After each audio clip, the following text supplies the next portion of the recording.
Northern France, summer 1940, Luftwaffe owns the sky. Messerschmitt B F-109s and Heinkel bombers are running coordinated raids across the English Channel, hitting airfields, radar stations, and RAF squadrons already stretched to breaking point. The Battle of Britain is just beginning, and on current trajectory, Britain loses. Now, imagine one thing gets dropped into that sky that shouldn't exist for another 65 years. Here comes Martin, F-22 Raptor. A single F-22 Raptor, no tanker, no ground crew, no resupply.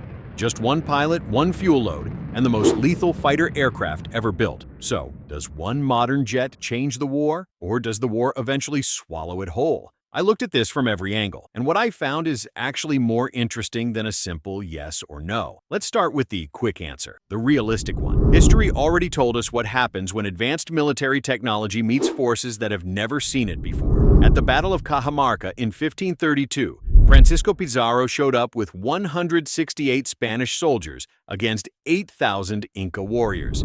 The Inca had never seen firearms, never heard a gunshot. When Pizarro opened fire and captured their emperor in the first minutes, the entire army collapsed, not from casualties, but from sheer incomprehension. 8,000 men routed by 168 zero Spanish losses, overwhelmed the enemy so fast, so completely, that their brain stops processing the battle and starts processing escape. Against an F-22, the Luftwaffe doesn't just lose a dogfight, a supersonic aircraft moving at Mach 1.5, nearly 3 times faster than any aircraft they've ever seen. So let's go deeper. First, let's understand what each side is actually bringing. The F-22 Raptor is a 5th-generation air superiority fighter. Its stealth coating gives it the radar signature of a steel marble despite being 62 feet long. It supercruises at Mach 1.5. Weapons: 6 AIM-120 AMRAAM missiles, fire and forget, radar-guided, 62-mile range.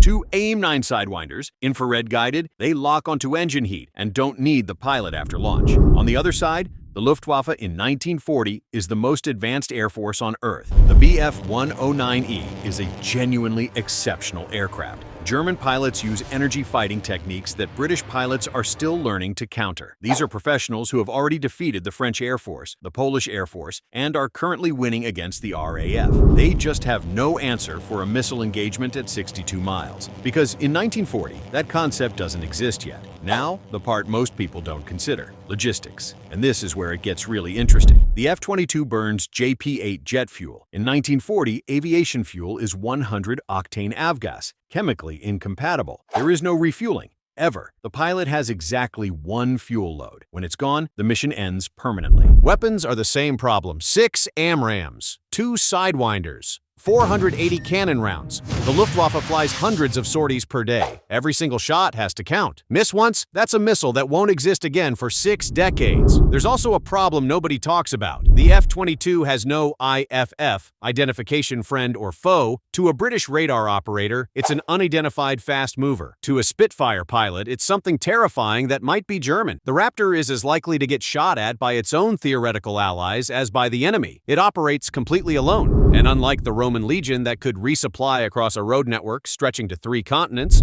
or even the Luftwaffe pulling fresh aircraft from factories running at full capacity, the F-22 has exactly what it launched with. Nothing more. Ever. This means one thing: the pilot has to win fast, or the mission wins nothing. So here's how the day actually plays out.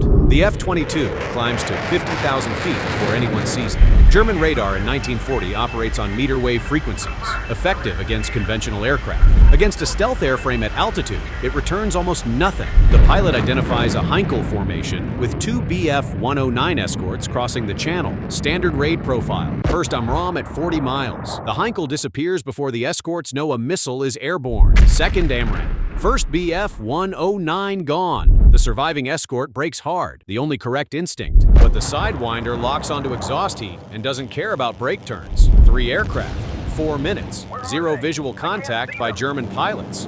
Luftwaffe controllers scramble more aircraft. They know something is happening. They just can't determine direction, altitude, or type. Radio traffic becomes confused. Raid timing collapses. Some bomber crews turn back without orders. That's the real victory, not the kills. The disruption. The F-22 stays high, uses its radar like a scalpel, and keeps picking apart the raid coordination, not chasing individual fighters, targeting the timing and the structure that makes the raids effective. But by late afternoon, the math catches up. 4 AMRAAMs expended, both Sidewinders gone. The cannon used in one close pass that shredded a Bf-109 formation that made the mistake of finding it. 11 German aircraft down across 2 sectors, fuel gauge in the red. The pilot has enough for one more engagement, or a transit west, not both. And here's the honest answer. The F-22 cannot hold airspace. It cannot escort RAF fighters. It cannot protect airfields or replace the pilots being lost every single day that summer. One aircraft, no matter how advanced, cannot carry a war. What it can do is exactly what it did. But somewhere in a German operations room, a senior commander is staring at a report that makes no sense. Kills from no visible source, at ranges that aren't possible, by something that appeared on no radar and left no wreckage anyone could find. He files it, quietly. Because some things are easier to suppress than to explain.